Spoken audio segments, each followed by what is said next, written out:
Alright, this is the bedroom gardener.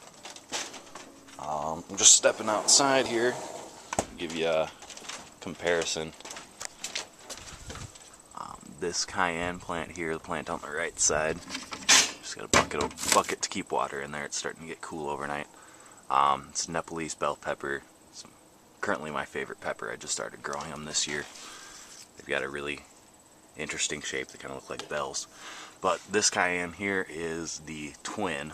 It's was started on the exact same day as the one inside, which we'll go take a look at here in just a minute. But this one has a handful of large peppers on it.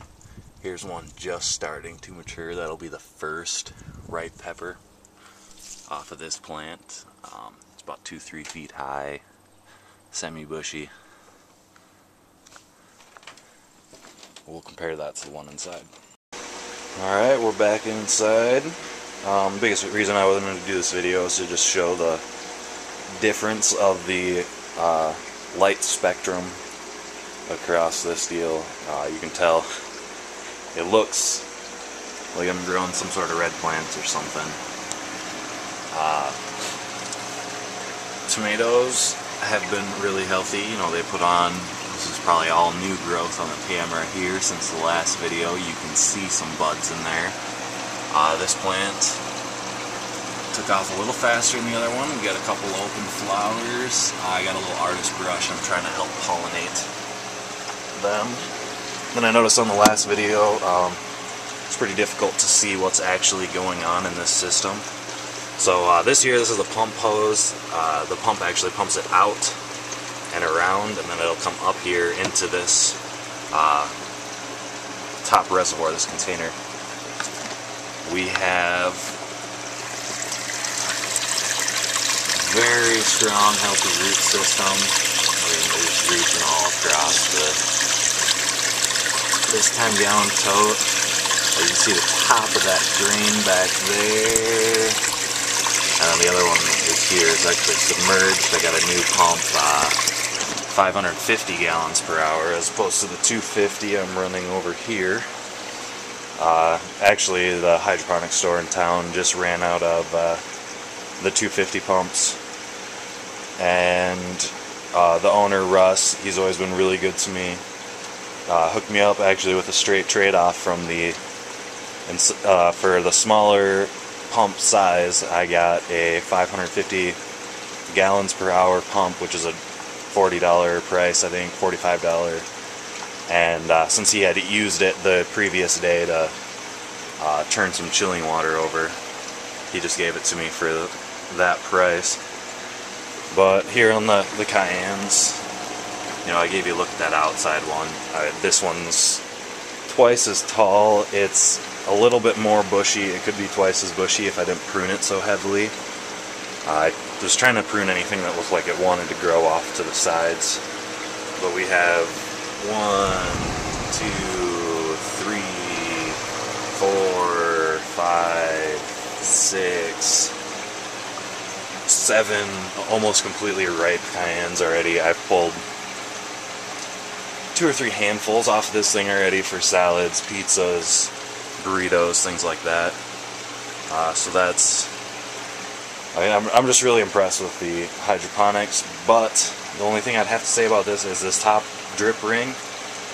This will probably be my last grow with the top drip of any sort.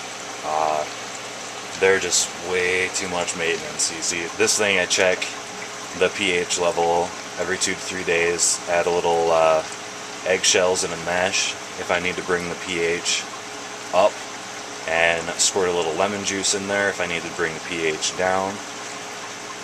That one, you know, same thing, but then every 2 to 3 days I have to take this drip ring off, which I don't know if you can see, it's only dripping out of 1 or 2 of the holes at this point. It's getting all clogged up. So I'll have to take that and rinse it out again because the holes will be clogged. And it takes about 5-10 minutes of just hot, fast running water to clean it out. So that'll be my last of that, and then I've got this new deep water culture, this little herb table I built. You can kind of see it. I put a couple of basil seedlings in here. And some of them are taken to pretty nicely. Those are the ones with their roots down just in the water. This one's sagging over a little bit. And there is one in each one of these too, but they have shriveled down in. They probably had a shorter root stock, didn't quite get to the water. I probably transplanted them way too early too, but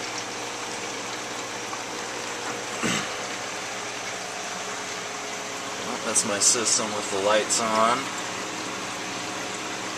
This is the Blackstar 180 watt flowering spectrum. Just assisted by a few lights to fill the tent out.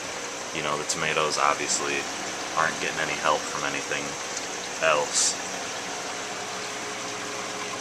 You know, I'm an organic person. Right now I'm using Organic Air Seplex. It is a cold pressed seaweed complex. That doesn't have any nutrient numbers on it.